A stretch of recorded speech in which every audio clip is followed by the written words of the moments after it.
running into a Kiwi. Karl Urban. G'day, coppers. How are you? Is there any accent left? There was no, even a sort of an ounce of New Zealand accent in Bones. Oh, that's good to hear.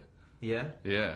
Because he might have been like, guys, we're in real big trouble, Neil. We're in real big trouble. Kirk, what are you doing, mate? Come on, pull it off. Have you been claimed as an Australian? Have any Australians laid claim? No, not yet. Not yet. I'm sure all I'd have to do would be to throw a cell phone at the concierge and then they'd put me on a stamp. No, they could actually, you know, I guess they have a slither of a claim because I actually did live on Bondi Beach for a year. Very Kiwi. I think that's just the Kiwi. I mean, every Kiwi does. Yeah, you know? yeah. I think actually that makes you more of a Kiwi than an Yeah. Australian if you live in Bondi for a year. Yeah. So whereabouts are you based? Are you based in New Zealand? No, I got wise. I came home. Yeah, Yeah. I live in Auckland now. Good. Yeah. Good. So your air points must be looking pretty impressive then with all the work you've got. Rocketing up there. So what do you do in your time off then? Between movies? I mean, you've been busy lately since we last saw you as Bones. You've battled Bruce Willis and Red. Yeah. And you've had the dread mask on That's the right. face. Yeah. Have you had any time off lately? Yeah, I have. I had a bit. In my downtime, I just, you know, I like to hang in Auckland with the family and, you know, go surfing or fishing or, you know, do those things. But I've been pretty busy the past year. I just shot a pilot for JJ called Human, and you know, that's just been finished now. And if that gets picked up, then yeah, we'll be super busy. Are you in with JJ Abrams now? Is this it? We're tight, mate. We're tight. You are to JJ Abrams what Leonardo DiCaprio is to Scorsese. There you go. Yeah. You guys are starting a little team. We're starting a team.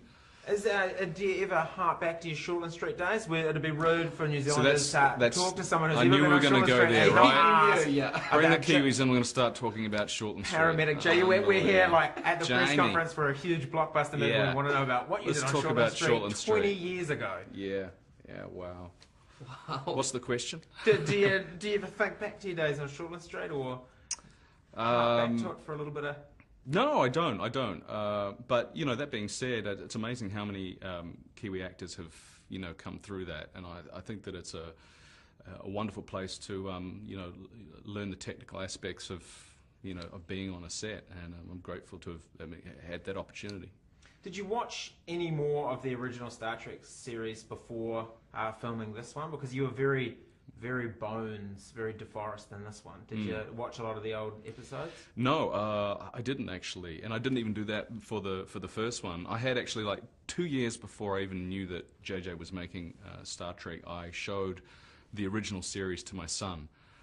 So I kind of, you know, I guess that was fresh enough for me. I had a very good sort of understanding of those characters and the archetypes. And but you know, the cool thing about JJ is that he you know, he's completely reinvented this thing. And while the archetypes and the characters are still the same, there's a fluidity to what JJ does, and he can throw you a piece of direction or a line or something on set that's not in the script and said, try this, and it may be counter to what, you know, you think your character is, but that's the wonderful, exciting thing about working with JJ, is that you know, you're working on the edge.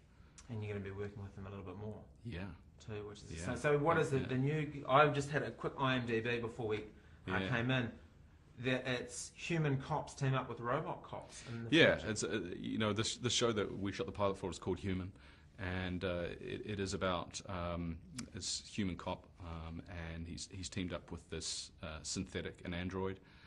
It's set 46 years in the future, and you know, what drew me to the project, apart from working with JJ again and working with Joel Wyman, who was the showrunner on Fringe, was this basic concept that, you know, we kind of explore the territory as a human race where we realize that the genie is out of the bottle and we can't get it back, and that's frighteningly scary and interesting. So yeah, I'm looking forward to it. That's robot cops and RoboCop. The original RoboCop is in Star Trek. Yeah, some How cool you is know, that? some synergy going on there. Yeah. Was that pretty amazing? Seeing Yeah.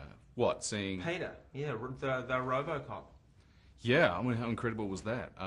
He's an amazing guy.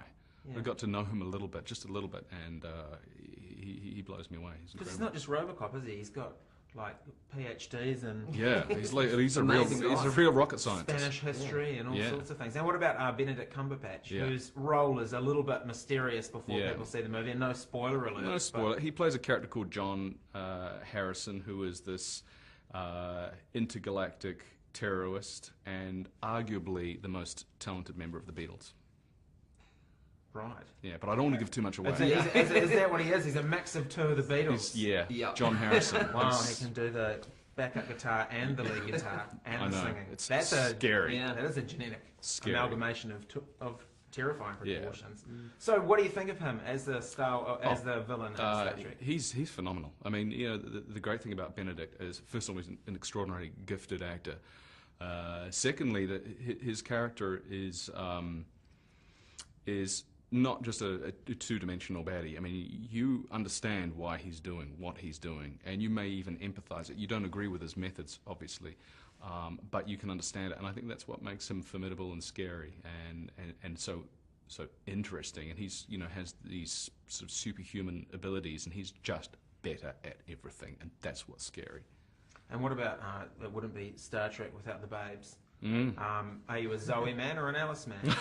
Because I mean, they're catering to That's everybody. a loaded question. That's, you know, as a married man, that's a lose-lose question, isn't it? I'm just, as a married man, diverting the question to somebody else, so I can just agree with you rather than.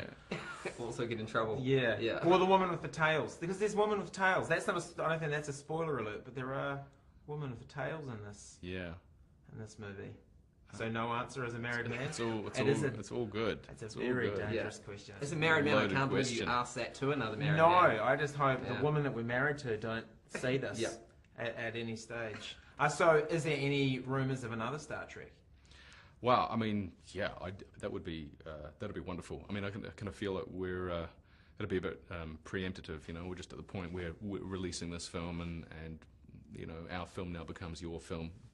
So, yeah, if it finds an audience, I'd love to come back and make more. We just have so much fun making these. And what do you think is the more impressive? Again, this is picking favourites, but is it the visual aspect of it or the audio? Because the audio, and I mean anything J.J. Abrams does, has always got the most fantastic sound department and sound work on it. But Yeah, I think you know, JJ's a director who's really kind of at the peak of his powers. I mean, he's got all the elements of film he's got at his fingertips. But what he really excels in, apart from making an action-packed, fun ride, is getting the character right. You know, because otherwise it would be just some sort of vacuous special effects extravaganza. Sure. But you know, the thing is, he gets these characters right. You enjoy spending time with them. You laugh with them. You cry with them. And that's, I think, that's the key. That's the hook. the characters. The characters. He gets the characters right. Awesome. Well, thank you very much. Cheers for that. your time, and good to see New Zealand are doing well. All right. Good on you, cops.